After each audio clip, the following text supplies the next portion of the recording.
Hi friends, Ranbir Kapoor, Alia Bhatt. So వీళ్ళిద్దరు marriage అయిన విషయం మనందరికీ తెలిసిందే. వీళ్ళకి ఒక పాప అయితే పుట్టడం జరిగింది. కానీ ఎప్పుడైతే వాళ్ళు బయటకు వచ్చి అయితే మా పాప అని కానివ్వండి ఎప్పుడూ చూపించలేదు. బట్ క్రిస్మస్ రోజు అయితే వాళ్ళు ఆ పాపను చూపించారు. ఆ పాపను చూసినప్పుడు ప్రతి ఒక్కరి కామెంట్స్ ఏంటంటే సేమ్ రిషి కపూర్ లాగే ఉంది పాప అని చెప్పేసి అయితే మాట్లాడడం జరిగింది. కానీ నిజమే ఫ్రెండ్స్, కొంతమందికి ప్రేమ ఉంటే మళ్ళీ వాళ్ళ కడుపులోనే పుడతారు. ఎందుకంటే రిషి కపూర్ చాలా దగ్గరుండి రణబీర్ కపూర్ లైఫ్ని అయితే లీడ్ చేయడం, రణబీర్ కపూర్ని ఇంత స్థాయికి తీసుకురావడానికి కారణం రిషి కపూరే. ఎందుకంటే తన ఇష్టమైన కెరీర్ కోసం వాళ్ళ నాన్న చాలా చేశాడు. రిషి కపూర్ అంటే కూడా రణబీర్ కపూర్కి చాలా ఇష్టం. సో రణబీర్ కపూర్ అయితే రిషి కపూర్ ఉన్నప్పుడే పెళ్లి చేసుకుందామని చాలా ట్రై చేశాడు. ఆలియా భట్ని చేసుకోవడానికి రీజన్ కూడా రిషి కపూరే చెప్పాడు అనమాట. ఆలియా భట్ని చేసుకోవాలి అని చెప్పడం, వాళ్ళ నాన్న ఇచ్చిన మాట ప్రకారం అయితే ఆలియా భట్ని చేసుకొని ఇప్పుడు చూడండి రాహాన్ అయితే సేమ్ రిషి కపూర్ లాగే ఉంది.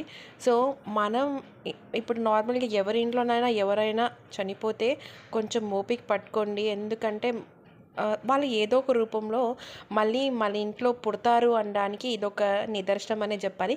ఖచ్చితంగా అది రిషి కపూరే అని ప్రతి ఒక్కరు కామెంట్స్ చేస్తున్నారు. సో మీకేమనిపించిందో కామెంట్స్లో చెప్పండి. Thank you so much for watching friends.